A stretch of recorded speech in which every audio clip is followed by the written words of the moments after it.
ਬਿਸਮਿਲ੍ਲਾਹਿਰਰਹਿਮਾਨਿਰਰਹੀਮ अस्सलामु अलैकुम ਜੀ ਆਇਆਂ ਨੂੰ ਖੁਸ਼ ਆਮਦੀਦ ਤੁਹਾਡੇ ਆਪਣੇ ਚੈਨਲ ਸਕਾਈ ਰੈਸਪੀ ਤੇ। ਅਗਰ ਤੁਹਾਡੇ ਦੰਦਾਂ 'ਚ ਦਰਦ ਹੈ ਜਾਂ ਫਿਰ ਤੁਹਾਡੇ ਦੰਦ ਬਹੁਤ ਜ਼ਿਆਦਾ ਖਰਾਬ ਹੋ ਗਏ ਨੇ, ਪੀਲੇ ਹੋ ਗਏ ਨੇ, ਉਹਦੇ ਤੇ ਪਾਨ ਦੇ ਦਾਗ ਆ ਗਏ ਨੇ ਔਰ ਤੁਸੀਂ ਚਾਹੁੰਦੇ ਹੋ ਕਿ ਤੁਹਾਡੇ ਦੰਦ ਵੀ ਸਫੈਦ ਮੋਤੀਆਂ ਦੀ ਤਰ੍ਹਾਂ ਹੋ ਜਾਣ, ਤੇ ਫਿਰ ਤੁਸੀਂ ਬਿਲਕੁਲ ਸਹੀ ਵੀਡੀਓ ਤੇ ਆਇਓ। ਇਹ ਵਾਲੀ ਜਿਹੜਾ ਤੁਸੀਂ ਦੇਖ ਰਹੇ ਹੋ ਨਾ, ਇੱਕ ਮਜੂਨ ਤੇ ਨਹੀਂ ਇਹਨੂੰ ਕਹੂੰਗੀ, ਇੱਕ ਤੁਸੀਂ ਰੈਮਡੀ ਆ, ਇੱਕ ਘਰ 'ਚ ਮੌਜੂਦ ਚੀਜ਼ਾਂ ਨਾਲ ਹੀ ਬਣ ਜਾਂਦੀ ਆ। ਔਰ ਇਹ ਇੰਨਾ ਜ਼ਬਰਦਸਤ ਟੋਟਕਾ, ਤੁਸੀਂ ਯਕੀਨ ਕਰੋ ਕਿ ਜਦੋਂ ਦੰਦਾਂ ਦਾ ਦਰਦ ਹੋਵੇ ਨਾ, ਤੇ ਇਹਨੂੰ 1 ਤੋਂ 2 ਦਫਾ ਉਂਗਲੀ ਦੀ ਮਦਦ ਨਾਲ ਤੁਸੀਂ ਲਾ ਲਓ ਤੇ ਦਰਦ ਤੇ ਕਿਤੇ ਰਹਿਣਾ ਹੀ ਕੋਈ ਨਹੀਂ। ਔਰ ਜਿਹੜਾ ਆਪਣਾ ਜੀ ਇਹਦੇ ਦੰਦ ਵੀ ਬਿਲਕੁਲ ਸਾਫ਼ ਔਰ ਚਮਕਦਾਰ ਹੋ ਜਾਣਗੇ ਕੁਛ ਦਿਨਾਂ ਦੇ ਇਸਤੇਮਾਲ ਦੇ ਨਾਲ। ਰੈਸਪੀ ਨੂੰ ਆਪਾਂ ਇਹਦੇ ਟੋਟਕੇ ਨੂੰ ਸ਼ੁਰੂ ਕਰ ਲੈਂਦੇ ਹਾਂ। ਘਰ 'ਚ ਮੌਜੂਦ ਹਰ ਘਰ 'ਚ ਹੁੰਦੀ ਆ ਫਟਕੜੀ, ਇਹ ਆਪਾਂ ਲੈ ਲੈਣੀ ਆ। ਹਰ ਘਰ 'ਚ ਗਰਮ ਮਸਾਲਾ ਮੌਜੂਦ ਹੁੰਦਾ, ਉਹਦੇ ਵਿੱਚ ਲੌਂਗ ਹੁੰਦੇ ਆ, ਇਹ ਵਾਲੇ ਲੌਂਗ ਆਪਾਂ ਲੈ ਲਏ ਆ ਬਸ। ਔਰ ਇਹਦੇ ਵਿੱਚ ਤੀਸਰੀ ਚੀਜ਼ ਨਮਕ ਪੈਣਾ। ਫਟਕੜੀ ਨੂੰ ਸਭ ਤੋਂ ਪਹਿਲਾਂ ਆਪਾਂ ਖਿਲ ਬਣਾ ਲੈਣਾ, ਯਾਨੀ ਕਿ ਇਹਨੂੰ ਗਰਮ ਤਵੇ ਦੇ ਉੱਤੇ ਪਾ ਲੈਣਾ। ਮੈਂ ਬਿਲਕੁਲ ਥੋੜੀ ਲਈ ਆ, ਤੁਸੀਂ ਜ਼ਿਆਦਾ ਮਿਕਦਾਰ 'ਚ ਵੀ ਬਣਾ ਕੇ ਰੱਖ ਸਕਦੇ ਹੋ। ਮੈਂ ਇਹਨੂੰ ਇਹ ਦੇਖੋ ਤਵੇ ਗਰਮ ਤੇ ਜਦੋਂ ਪਾਇਆ ਇਸ ਤਰ੍ਹਾਂ ਮੈਲਟ ਹੋ ਜਾਏਗੀ। ਜਦੋਂ ਮੈਲਟ ਹੋ ਜੂਗੀ ਫਿਰ ਇਹ ਇਸ ਹਾਲਤ 'ਚ ਆ ਜੂਗੀ, ਬਿਲਕੁਲ ਨਾ ਇੱਕ ਸਖਤ ਜੀ ਚੀਜ਼ ਦੀ ਤਰ੍ਹਾਂ ਬਣ ਜੂਗੀ। ਤੁਸੀਂ ਕਹੋਗੇ ਸਖਤ, ਬਿਲਕੁਲ ਵੀ ਸਖਤ ਨਹੀਂ ਹੋਣੀ। ਜਦੋਂ ਇਹ ਬਿਲਕੁਲ ਸਾਰੀ ਜਿਹੜੀ ਖੁਸ਼ਕ ਹੋ ਜੂਗੀ ਨਾ, ਫਿਰ ਇਹਨੂੰ ਪਾਊਡਰ ਬਣਾਉਣਾ ਬਹੁਤ ਆਸਾਨ ਹੋਏਗਾ।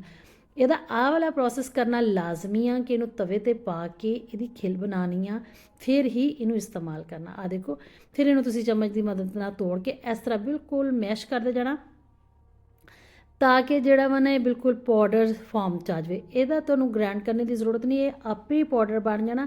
ਸਿਰਫ ਤੁਸੀਂ ਇਹਨੂੰ ਛਾਣ ਲੈਣਾ ਵਾ।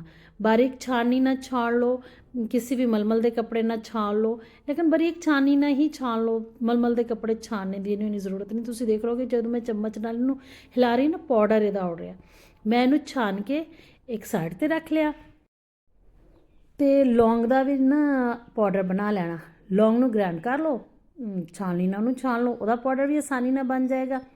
ਔਰ ਫਿਰ ਤਿੰਨੋਂ ਚੀਜ਼ਾਂ ਅਸੀਂ ਹਮ ਵਜ਼ਨ ਲੈਣੀਆਂ, ਲੌਂਗ, ਨਮਕ ਤੇ ਫਿਟਕਰੀ ਦਾ ਪਾਊਡਰ।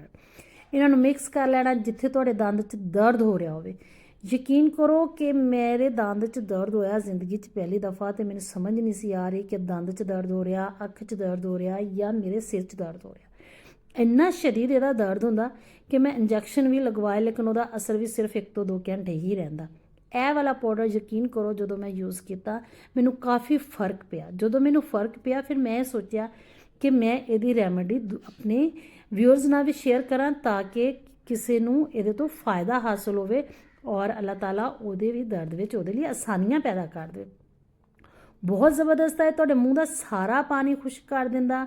ਬਿਲਕੁਲ ਮੂੰਹ ਨੂੰ ਪਾਊਡਰ ਲਾ ਕੇ ਨਾ ਤੁਸੀਂ ਤੇ ਬਿਲਕੁਲ ਮੂੰਹ ਨੀਚੇ ਕਰ ਲੈਣਾ, ਸਾਰਾ ਪਾਣੀ ਨਿਕਲ ਜਾਏਗਾ, ਬਿਲਕੁਲ ਮਸੂੜੇ ਤੁਹਾਡੇ ਖੁਸ਼ਕ ਹੋ ਜਾਣਗੇ। ਦਰਦ ਤੁਸੀਂ ਦੇਖੋਗੇ 2 ਤੋਂ 4 ਦਫਾ ਲਾਣੇ ਤੋਂ ਬਾਅਦ, ਦਰਦ ਤਾਂ ਪਹਿਲੀ ਦਫਾ ਲਾਣੇ ਤੋਂ ਬਾਅਦ ਆਰਾਮ ਆ ਜਾਣਾ, ਲੇਕਿਨ ਜਿਹੜਾ ਅਗਰ 2 ਤੋਂ 4 ਦਫਾ ਤੁਸੀਂ ਲਾਓਗੇ ਨਾ ਤਾਂ ਇਨਸ਼ਾਅੱਲਾ ਪਰਮਾਨੈਂਟਲੀ ਤੁਹਾਨੂੰ ਇਹਦਾ ਰਿਜ਼ਲਟ ਮਿਲੂਗਾ। ਔਰ ਇਹਦੇ ਲਾਣੇ ਨਾਲ ਨਾ ਸਿਰਫ ਦਰਦ ਖਤਮ ਹੁੰਦਾ, ਬਲਕਿ ਦੰਦਾਂ ਦੇ ਉੱਤੇ ਜਿਹੜਾ ਪੀਲਾਪਨ ਹੁੰਦਾ, ਦੰਦ ਖਰਾਬ ਹੋਏ ਹੁੰਦੇ ਆ, ਉਹ ਵੀ ਬਿਲਕੁਲ ਸਹੀ ਹੋ ਜਾਂਦੇ ਨੇ। ਬਿਲਕੁਲ ਚਮਕਦਾਰ ਔਰ ਵਾਈਟ ਦੰਦ ਹੋਣਾ ਸ਼ੁਰੂ ਹੋ ਜਾਂਦੇ ਨੇ।